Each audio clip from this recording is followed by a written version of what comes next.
Welcome to Ask GMBN, where I try and answer your mountain biking questions. So just leave them in the comments section down below this video, or you can use the hashtag AskGMBN. I can find that anywhere. So leave us your funny, interesting, whatever mountain biking questions. And I think the first one is really interesting. And I've got an expert to help me this week. So Andy Pryor asked the question, after watching this year's run-up to Redbull Rampage, I was wondering about the science of building jumps. What do you need to take into consideration when building them? What speed or run-up do you need to jump a certain distance? What are the different types of jumps and features? There seem to be so many. So actually, I've rung up a friend of mine who's an expert on this subject because he was there this year digging jumps. This is Olly Wilkins, who was part of Brendan Fairclough's dig crew. Olly, you built a massive canyon gap, probably not the first one either as well you've ever built. How do you go about doing that? And do you stand on the upslope and go, yeah, it looks all right? Great question. Actually, I've been asked this loads lately, and it's not one that I've really thought about, and I have dug a lot of canyons now for my friend Brendan.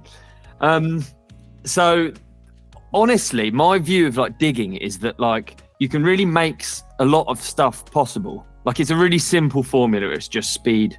With a canyon, you just need as much speed as the gap. So I think this year we were right on the edge of it being possible because we had like complicated things, like we had to jump over a line and we had a big compression and you have to spread it out. But it's by no means a numbers thing. It's only a feeling and experience thing, which is weird. So you've not got a tape measure and... I mean, if you had a tape measure, it'd put you off. You never hit a jump knowing how long it is and then know your speed. And like, I got loads of questions during the event about, like, actually a bit like gnarly questions, like it's not possible and why are you doing this? And like, you never go into a jump looking at the speedo, you know? So all you're doing it off is feeling. So Brendan has like, he actually for this one, on the day when he tried it, it was really scary, but he had 2 run-ins and he goes on the third. And I always know he's going to go on the third. It's like a weird thing we've got over the years. Yeah, it can only be feeling. Imagine rolling into the canyon, looking down at your speedo, being like, okay, I think we've reached terminal velocity here. We should be okay for 61 foot. And you'd only see it at the very bottom of the takeoff anyway. But also that run-up looked really kind of abrupt. Like there was no coasting along the flat for 2 seconds just to work it out. And also, a lot of the jumps, you know, when I learned to dirt jump, you kind of stand on the side. But you couldn't really stand at the side of that and look at the takeoff and the landing because there's a massive canyon. No, there was only really awful views. But Bren made an effort not to even look at it from the side. He only looked at it from the front. And I actually agree with that. I think it's not useful information looking from the side. The thing about this run-in was just like, when we started, it was entirely impossible. And by the time we finished, it was only just possible. So we had to just chip away at the hill and go deeper and deeper in until we thought, okay, that is actually in a state now where you could carry loads of speed down. But really, it was maximum speed, maximum pull.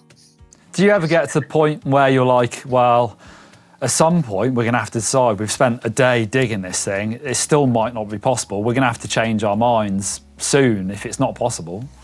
Yeah, time management's really gnarly at Rampage, especially if, like, we've always built a run from top to bottom ourselves. So we haven't shared any features.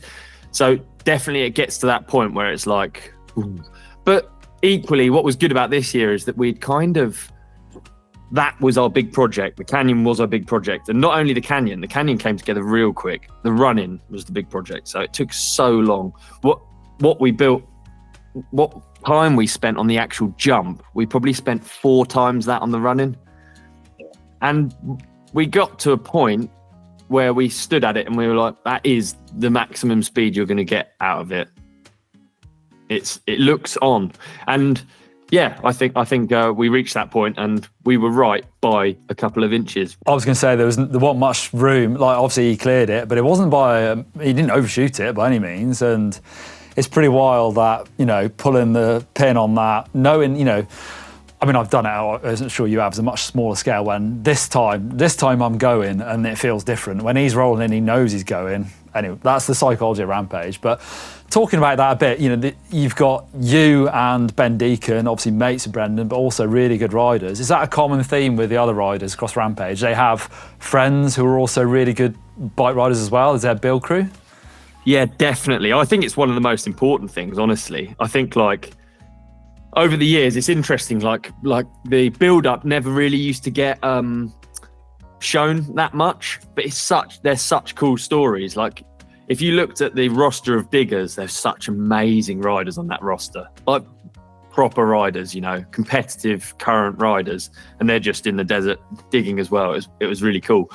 I think back before we got to show the build-up, no one cared about the diggers, that side of it. Whereas now I think it's a really important part of it, and it's really fun and exciting to learn about, like, people's crews, and it changes. What you're saying is you should get more credit, and surely there should be like a winning digger of the Rampage. Definitely not, because when the helicopters are up, I don't want to be anywhere near a bike. It's terrifying, but equally, like, it's really cool. It's really cool because I guess it's like a golf caddy or something, By no means you take credit for the actual shot, but it is important, and like, especially when you're doing something right on the limit of what's possible, which definitely this canyon was. It's really good to have someone to talk to, people to talk to that you can actually kind of listen to what they're saying and have their opinion. I mean, for Bren, we do it all the time out of Rampage, so yeah. Would you ever feel like you would have to talk him out of it if you were on the other side of it and you're thinking, I don't think it is possible? Dude, in a second I'd tell him. That whole event is absolutely terrifying, because you're essentially building a jump for your mate to jump off. But for me especially, like, he's my best mate, so yeah, definitely I'd tell him straight away as soon as I thought it wasn't possible. But I also have the mentality that if it's not possible, you just got to spend a bit more time on it. And that's just through digging a load at home and stuff as well. I think a lot of stuff's possible if you keep on at it. Thanks, Ollie. It's super interesting. I think it's time for you to go and look after those horses. They look a bit hungry, so if you jump off. Nice one. Thanks for having me. All right, see ya. My next one comes from T. Peaster. It's more of a statement than a question. It says, I wouldn't leave an expensive lid on a lit burner like that if I was you. There's a top tip there. Do I win a new bike? Sorry, T. Peaster, you don't win a new bike. I'll let you into secret as well. It's actually a fan and a light. It's not a fire. It's not actually a log burner that I get going before every time we film here. But that is top advice. Don't leave your helmet on a log burner. But anyway, you need it on. It makes me feel warmer if it's not, because look, it's snowy outside. In the forest outside the dirt shed. Proper question now. Eric Perro YT. Looking to upgrade the stock brakes on my Specialized stump jumper. I found a great deal on the SRAM G2 RE brakes front and rear. Really like the idea of 4-pot caliper, but hesitant about using E mountain bike brakes. So that E is the E mountain bike part of those brakes. But it also goes on to say, I've cooked the stock brakes far too many times and clearly need an upgrade. Looking for your help. Yes, so actually that's what they say. SRAM say G2 RE is our braking solution for trail-ready eMTBs. It combines the proven G2 R lever with a powerful 4-piston caliper derived from the gravity-focused code brakes. So I think that's good. I honestly think it's a really good option. Big 4-piston calipers can give you loads of power, but also take a look at the pads they're using. So there's two different types of pads. You've got metal sintered or you've got organic. They look very similar.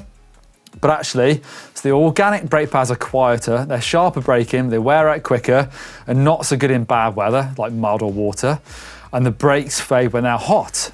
So the sintered pads, which do come on the e-bike brakes, are longer lasting, better in the wet, and better at hot temperatures. So that's where you're talking about brake fade.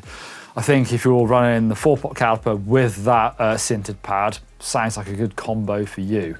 So yeah, I wouldn't worry about it being an e-bike brake. I think it's going to be good. Finally, last question comes from Yeah Boy Productions. It says, hashtag #GMBN. Hey guys, is there room for an amateur stroke apprentice mountain bike filmmaker on your team? The next Sam Pilgrim dude gave me the idea of asking, lol. Yeah, so we're talking about presenters. Do we want people like Sam Pilgrim? Well, actually, yes, creators as well. We've got one stood behind the camera called Jack. Hello. He's been here for ages. But we've actually had one of our other ones, Leo, who came here as work experience. Probably 5 years ago. Yeah, and now he's got a full-time job because he's brilliant. Leo's one of our best, way better than Jack. So yes, if you're interested, drop us an email. You'll find our contact down below on the YouTube page. Yeah, if you're into it. We're in Bath in the UK. If you want to come over and be an apprentice and do some work experience, jump on board. Anyway, that's it for this week's Ask GMBN. Leave us your questions down below or use the hashtag AskGMBN and I'll jump in and answer your questions.